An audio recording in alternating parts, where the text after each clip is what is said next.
నా తల్లి నాకు కావాలి అని ఒక బుడ్డోడు ఎస్పీ ఆఫీస్ వద్దకొచ్చాడు. అసలు పూర్తి వివరాలు అడిగి తెలుసుకుందాం రండి.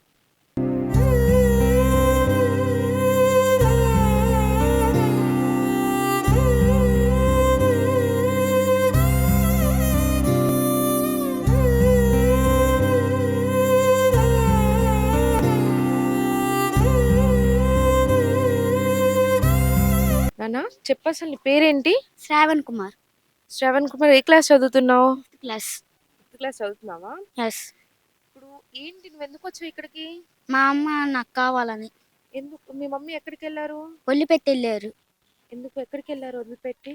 ఇదేంటి ఒక పెద్ద ఆయన్ని 65 సంవత్సరాలు వాళ్ళని పెళ్లి చేసుకుని వాళ్ళ ఇంట్లోనే ఉంది.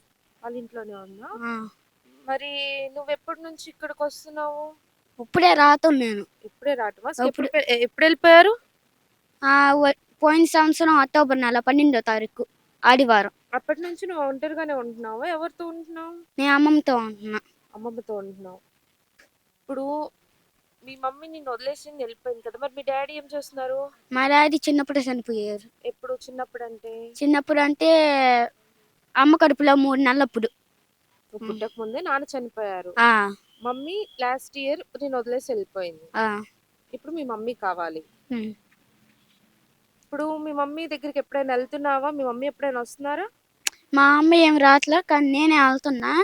వెళ్ళి అమ్మ రామ మా ఇంటికి వెళ్తున్నామంటే పోరా పోరా వాడు వాడు ఆయన వస్తాడు పోరా పోరా అంటుంది ఎప్పుడు. నువ్వు చూసావా ఆయన్ని? ఆయన చూసా. ఆయన్ని పలకరించావు ఎప్పుడన్నా నువ్వు?